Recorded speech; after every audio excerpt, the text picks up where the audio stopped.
Welcome to the Power Book of Podcasts. Unlock your potential with powerful book summaries that inspire personal growth and broaden your understanding of the world. Each week, we explore life-changing ideas, from leadership to mindset strategies to keys for happiness and success. Learn actionable insights to apply in your daily life. Join our growing community of thinkers and seekers. Like, comment, and hit that subscribe button now. It's time to supercharge your mind with the Power Book of Podcasts. All right, buckle up, everyone, because today we are diving deep into Jen Sincero's You Are a Badass. Oh, yeah. This is going to be fun. This book is all about, ditching that self-sabotage we all do and busting through all those limiting beliefs holding us back. Right. It's about rewiring our minds for a life that is, badass, just like the title says. Yeah, and one of the things Sincero really nails is how our subconscious mind really creates the reality that we actually experience. Like it's like a blueprint. Yeah. And that blueprint, it's built from our childhood and shapes our beliefs and then all of our actions from there. I like that. The subconscious as a blueprint. Yeah. I'm intrigued. Keep going. All right, so she uses this analogy, it's really interesting, about a bad bowling accident to kind of illustrate this point. Okay. A bowling accident, how does that work? Well, think of it this way. When you hurt yourself bowling, you might not feel the pain right away. And just like you might not realize how impactful something from your childhood is until much later in life. I see, yeah. But all those subconscious falls, they can manifest in ways that we don't even realize. And those subconscious falls, they shape our self-image. And then from there, our choices. So are you saying that we're all kind of walking around with these hidden bowling injuries, metaphorically? Kind of, yeah. Sincero suggests that, many of us are living with these patterns and beliefs that aren't even really ours. Whoa. We inherit them from our parents a lot of times or other people in our lives, and we accept them as truth without even questioning them. Man, that's unsettling when you think about it like that. Right. It makes you wonder how much of our lives are shaped by stuff that we just took on without thinking. So much, probably, yeah. But the good news is, once we realize these subconscious patterns are there, we can change them.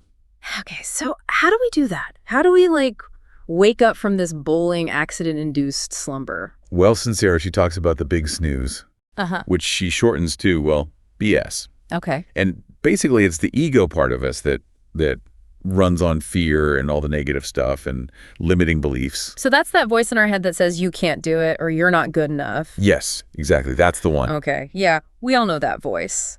The BS, it keeps us small. And it keeps us settling for so much less than we deserve.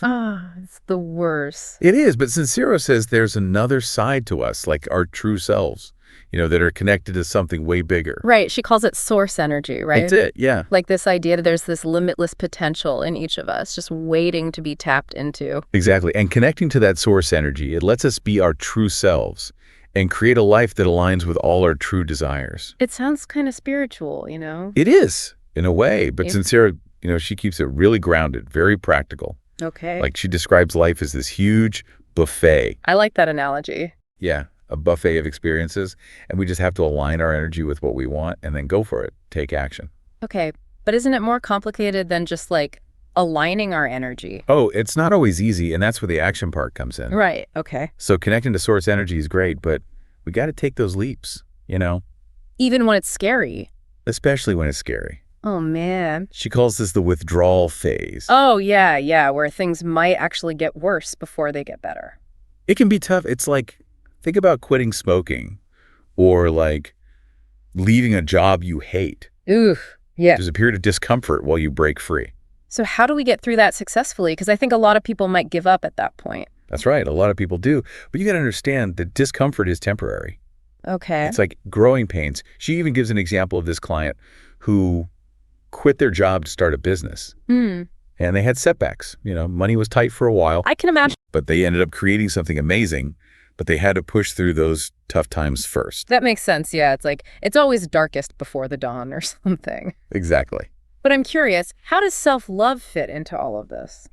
Oh, self-love, that is the foundation. Yeah. She says we spend so much energy convincing ourselves we're not good enough. Oh, yeah, we're really good at that. We are. It's like we're trying to sabotage our own happiness. So it's not just that we're accepting these negative beliefs, we're creating them. That's exactly it. She has this analogy of pushing a marshmallow uphill Okay. to describe how much effort we put into seeing ourselves negatively. That's hilarious. I love that. Right. Like, it's exhausting. It is. But if self-love is so important, why is it so hard? Well, Sincero says it's from all the conditioning we get when we're young. Oh. And she tells this story about her nephew, Bobby, Okay. who, as a baby, could easily pick up these heavy things, like with perfect form. So we're born with this confidence. Yeah, babies don't have self-doubt. They just are, you know? Yeah. And they can do amazing things, and Sincero uses that example to show how somewhere along the way we learn to doubt ourselves. Man, and that limits our potential. It's like we unlearn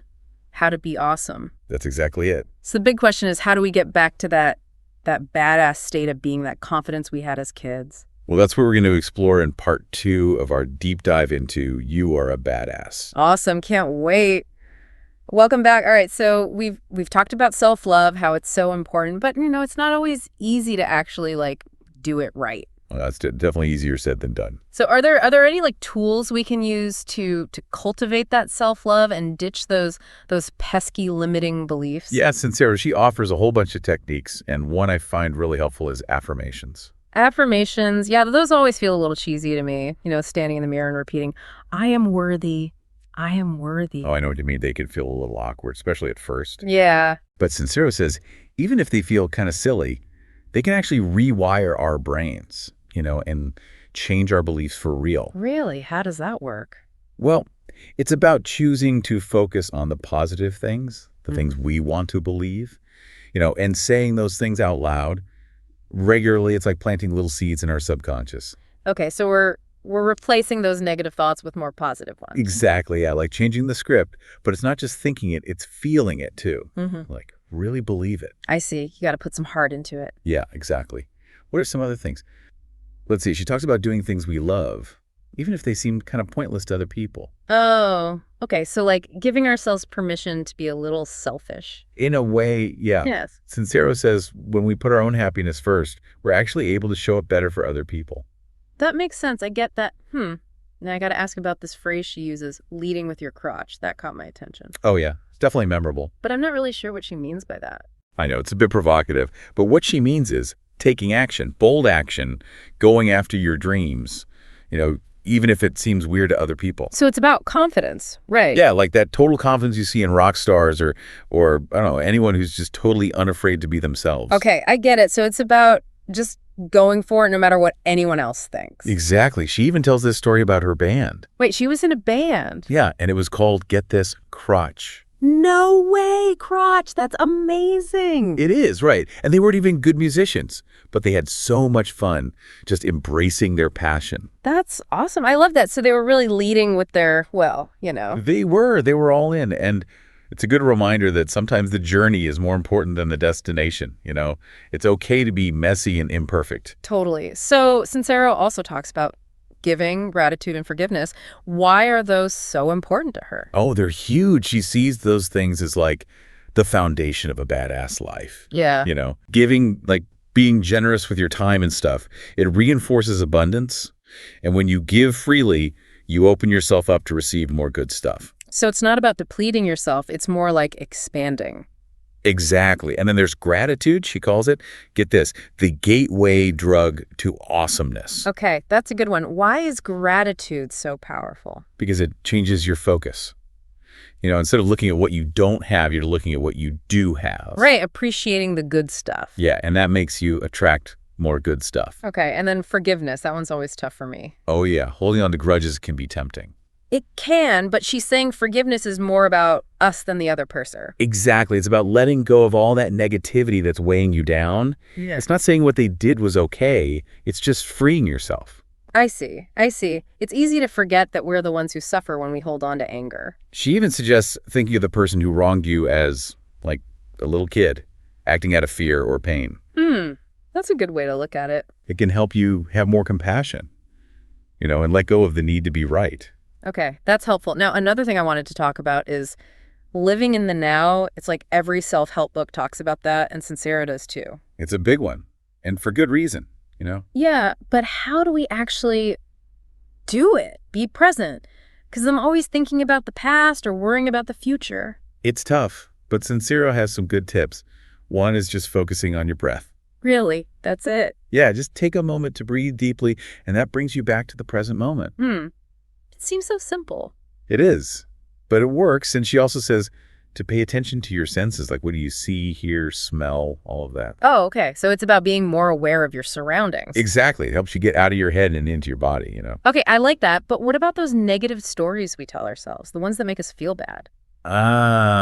Those, Sincero says we cling to those because they give us a weird kind of comfort. She calls it false rewards. False rewards, what does that mean? It means we get something out of staying stuck, even if it's just attention or validation, like feeling sorry for ourselves. So we're actually getting something out of those negative stories, even though they're holding us back. Yeah, it's crazy. But once you realize that, you can start to question it. Like, what am I really getting out of this?